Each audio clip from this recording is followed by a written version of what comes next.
Hey Mipoka. So first of all, as a fellow ITN, I can really tell you, acing the GMAT is not challenging, especially for someone who's an IIT and someone who's got a strong quant background. And so I understand that you've not fared well. You have this 540 with a Q46 and a V19, and I understand that you're very concerned because you've used all of these resources and you've not been able to get close to your score. In fact, your score has fluctuated, especially the verbal score, as well as your quant score overall. Um, so let's kind of talk about what's going on over here. Also, it just seems like when I look at that and you say, okay, I'm anxious about this test. I've got to perform well.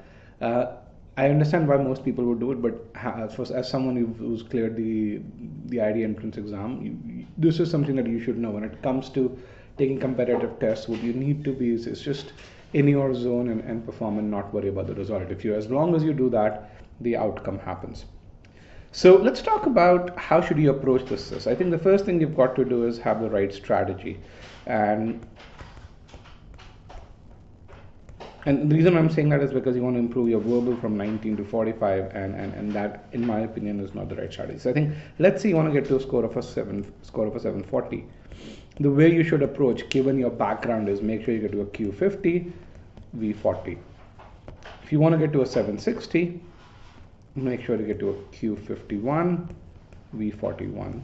Or even if you want to just really say, okay, a Q51 may not be as as uh, as consistent, make sure you consistently get a Q50.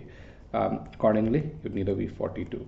And again, V42 versus V45 slightly is a very different challenge. V42 is 96th percentile, V45 is 99th percentile.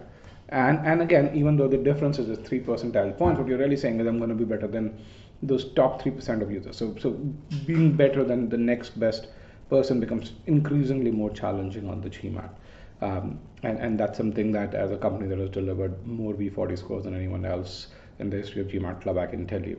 So make sure you have the right strategy. I think my video went away. That's all right. Let's just remove the video. All right. So let's talk about what should your strategy for quant be.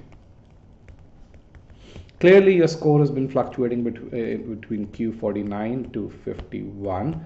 So one thing you've got to do is make sure you fix that fluctuation. Now, you got a Q46, I understand that, but I'd still like to believe that you are at least a Q49 person given your background. So essentially, let me just look at my notes, what I've written over here. You have a specific set of weaknesses, because that's why you're limited to a Q49. First, you've got to identify those.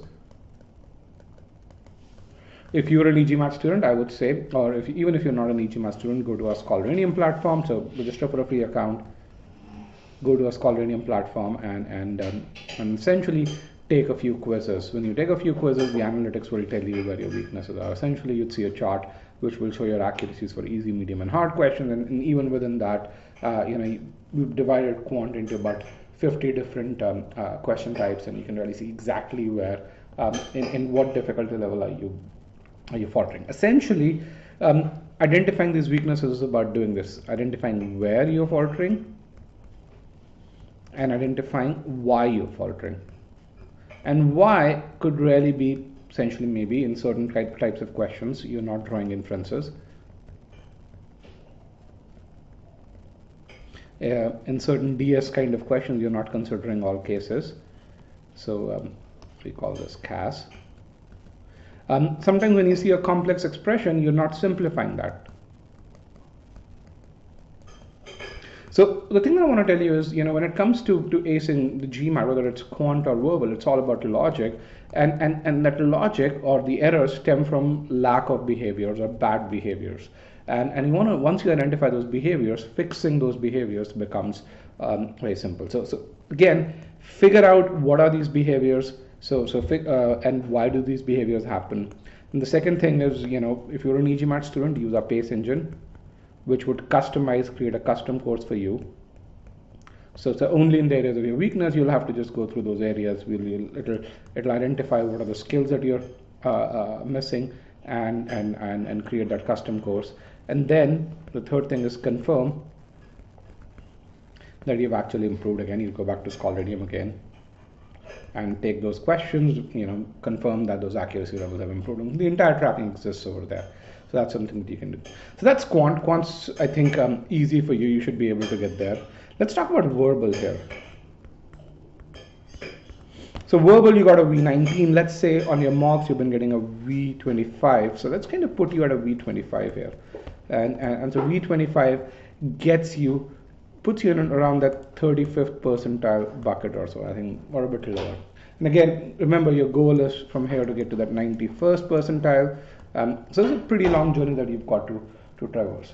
So on verbal, and I looked at what you talked about in RC, where you're not able to focus on RC. You've been trying to apply those strategies that you've seen in various videos that have been hosted by GMAT. One thing you've got to understand is when it comes to verbal, you've got to build that ability. You can't just watch a video, learn 5 different strategies at once, and assume that that's going to happen. No, that doesn't happen. And as someone who's studied for the IIT and AS, it's about getting those building blocks right. So the first thing you've got to do in verbal is to learn how to read a sentence.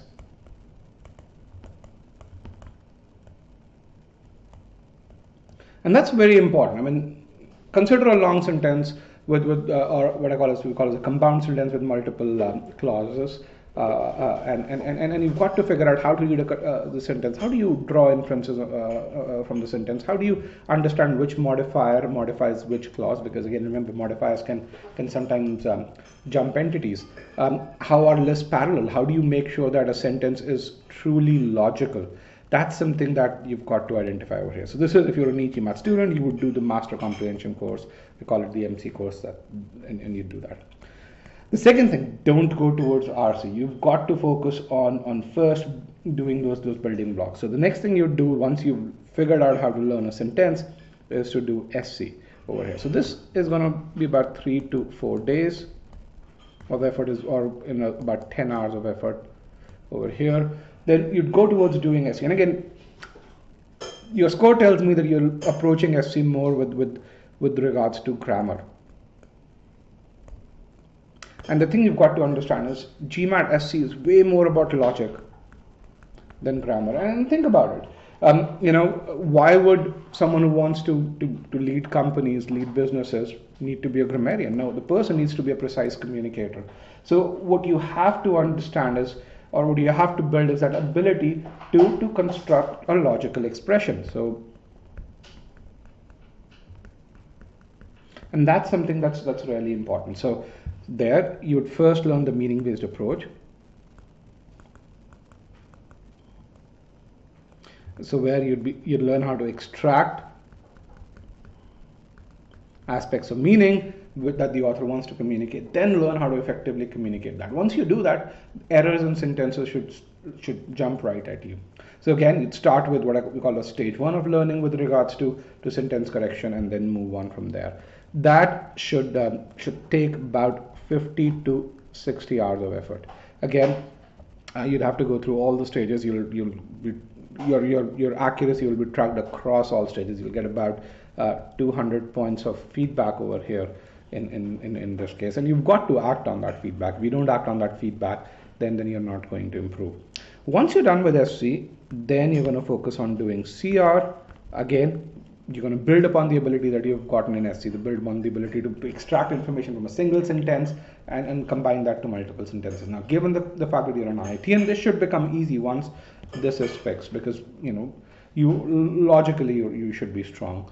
And once you're done with that, you'll follow the same process. It's another 50 to 60 hours over here in this case, and then you're going to go towards RC as well, and again follow the same approach. Again, are you the strategies that have been told to you, are they wrong? Not really, but you've not built those strategies, and to build those strategies you've got to be granular, and that's where this approach where you master one thing, you have metrics that tell you that you've mastered one thing. That's something that's really important.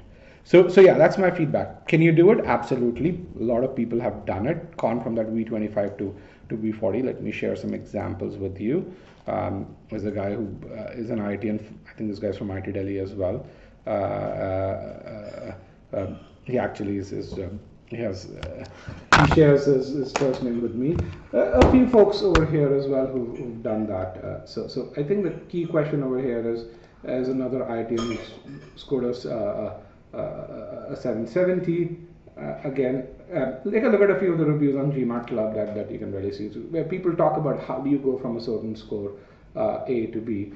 Check out the free trial and see if that works for you. Again, is it possible? Yes.